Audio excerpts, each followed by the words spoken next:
జ్యోతిష శాస్త్రం ప్రకారం ఈసారి వచ్చిన నూతన తెలుగు సంవత్సరాది నుండి తులారాశి వారికి గోచార ఫలితాలు ఎలా ఉన్నాయి, ఎటువంటి భారీ మార్పులు చోటు చేసుకోబోతున్నాయి అనే అంశాల గురించి వివరంగా తెలుసుకుందాం.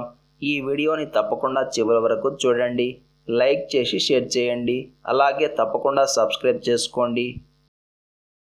తెలుగువారి నూతన సంవత్సర ప్రారంభం సందర్భంగా తులారాశి వారికి సుఖం 6, దుఃఖం 3, ఆదాయం 5, వ్యయం 2, ఆరోగ్యం 0, అనారోగ్యం 4, రాజపూజ్యం 4, అవమానం 2. ఈ ఏడాది తులారాశి వారికి దాదాపుగా అనుకూలంగానే ఉంది. ఉద్యోగస్తులకు జీతాలు పెరగడానికి, ప్రమోషన్లు రావడానికి, ఉద్యోగం లేని వారికి ఉద్యోగం రావడానికి, ఆల్రెడీ ఉద్యోగం చేస్తున్న వారికి బెటర్ జాబ్స్ రావడానికి అవకాశాలు ఎక్కువగా ఉన్నాయి. ఈసారి మీకు శ్రమ ఉంటుంది, అలాగే శ్రమకు తగిన ప్రతిఫలం కూడా ఉంటుంది. ఈ సంవత్సరం వ్యవసాయదారులకు 2 పంటలు లాభిస్తాయి. వ్యాపారస్తులకు గుడ్విల్ పెరుగుతుంది, అలాగే లాభం కూడా పెరుగుతుంది. సినీ కళా రంగాల్లో ఉన్నవారికి వారి యొక్క ప్రతిభా పాఠవాలు కూడా వెలుగులోకి వస్తాయి. రాజకీయ రంగాల్లో ఉండేవారికి పదవులు లభిస్తాయి. ఆదాయాన్ని పెంచుకోవడానికి మీరు చేసే ప్రయత్నాలు ఫలిస్తాయి. కూడబెడతారు, అలాగే ఖర్చులు కూడా పెడతారు. అప్పులు తీరుస్తారు. సొంత ఇంటి కల నెరవేరుతుంది. గత 2 ఏళ్లుగా 6వ స్థానంలో సంచారం చేసిన శని మిమ్మల్ని బాగా ఇబ్బంది పెట్టి ఉంటాడు. కాబట్టి రాబోయే 2 సంవత్సరాల్లో మీకు ఖచ్చితంగా శనిదేవుడు ఒక మంచి ఆస్తిని ఇచ్చి తీరుతాడు. అయితే మీరు మీ ప్రయత్నం చేయాల్సి ఉంటుంది. బాకీలను వసూలు చేసుకోవడం మాత్రం కష్టంగా మారుతుంది. ఏ చిన్నపాటి ఆదాయ మార్గం ఉన్నా సరే దాన్ని సద్వినియోగం చేసుకునే ప్రయత్నం చేయండి. రిటైర్మెంట్ ప్లాన్స్ని కూడా అమలు చేస్తారు.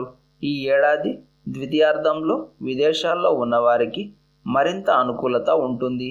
కోర్టు కేసుల్లో కూడా విజయాలను సొంతం చేసుకుంటారు. అయితే క్రెడిట్ మాత్రం ఇతరులకు చేరుతుంది. మొత్తం మీద చెప్పాలంటే ఈ సంవత్సరం మొండితనం పెరుగుతుంది. తీర్థయాత్రలు చేస్తారు.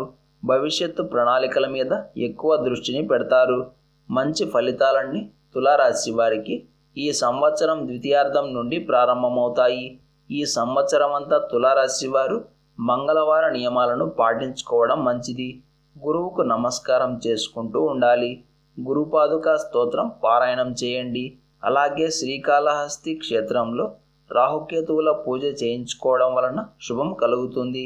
ఈ సంవత్సరం మొత్తం మనకు శుభం కలగడానికి, పట్టిందల్లా బంగారం కావడానికి, ఎటువంటి ప్రమాదాలు జరగకుండా ఆరోగ్యంగా సంతోషంగా ఉండడానికి మనమంతా ఈ రోజున ఉదయం దుర్గామాతను పూజించాలి.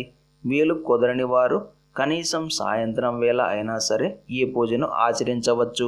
చక్కగా స్నానం చేసుకుని దుర్గామాత ముందు కూర్చొని అమ్మవారికి ఒక ఎర్రటి పుష్పం, కొంచెం గరిక సమర్పణ చేసి నెయ్యితో దీపం వెలిగించి ఎర్రటి అక్షింతలతో పూజించాలి.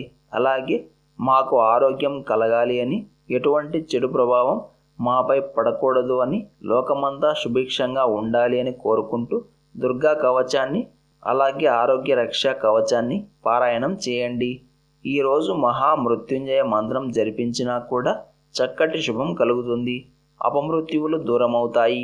మన జీవితంలో అద్భుతమైన ప్రగతి కనపడడానికి, అభివృద్ధి కలగడానికి, ఆరోగ్యంగా ఉండడానికి, కుటుంబమంతా సకల సౌఖ్యాలతో జీవించడానికి మనమంతా తప్పకుండా సుబ్రహ్మణ్య స్వామి ఆరాధన చేయాలి.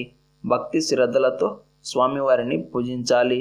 సుబ్రహ్మణ్య కరావలంబ స్తోత్రాన్ని పారాయణం చేయాలి.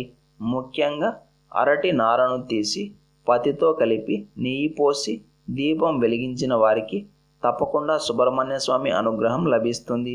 భక్తి శ్రద్ధలతో నమ్మకంతో ఆచరించండి, అంతా శుభమే కలుగుతుంది. ఇలాంటి సమాచారం ప్రతిరోజు మీకు వీడియో రూపంలో అందాలంటే వెంటనే మా ఛానల్ని సబ్స్క్రైబ్ చేయండి. అలాగే బెల్ బటన్ని యాక్టివ్ చేసుకోండి.